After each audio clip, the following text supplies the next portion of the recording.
তো hi guys, আশা করি সকলেই ভালো আছেন। আজকে 11ই নভেম্বর 2025 খ্রিস্টাব্দ, রোজ মঙ্গলবার। সকলকে নিয়ে আসলাম আরো একটি নতুন ভিডিওতে। তো আজকে আপনাদেরকে দেখাবো যে কীটনাশক ছাড়া মূলা শাক। মূলা শাক কিন্তু আমাদের অনেক উপকারে আসে। মূলা খেলে আপনাদের পেট পরিষ্কার হবে, এবং কারো যদি গ্যাস্ট্রিকের সমস্যা থেকে থাকে তাহলে মূলা খেতে পারেন। মূলা কিন্তু গ্রাম বাংলার অনেক একটি জনপ্রিয় খাদ্য।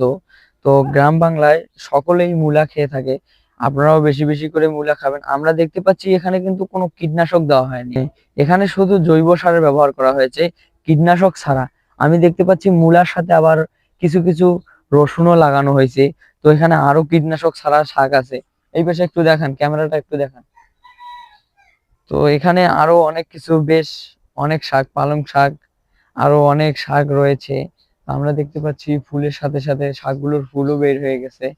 তো আসল মূল কথা হচ্ছে যে এগুলা আসলে কীটনাশক ছাড়া শাক, মানে এখানে কোনো কীটনাশক ব্যবহার করা হয়নি।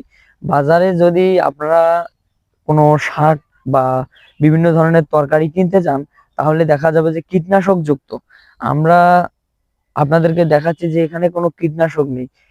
এখানে শুধু ইনি জৈব সার ব্যবহার করেছেন, যেমন গরুর গোবর, গরুর বিষটা, এগুলোই ব্যবহার করা হয়েছে। তো এখানে আরো অনেক কিছু আছে।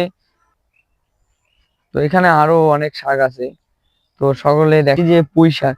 তো পুঁই শাকও কিন্তু আমাদের অনেক উপকারে আসে। পুঁই শাক একটি অত্যন্ত জনপ্রিয় তরকারি।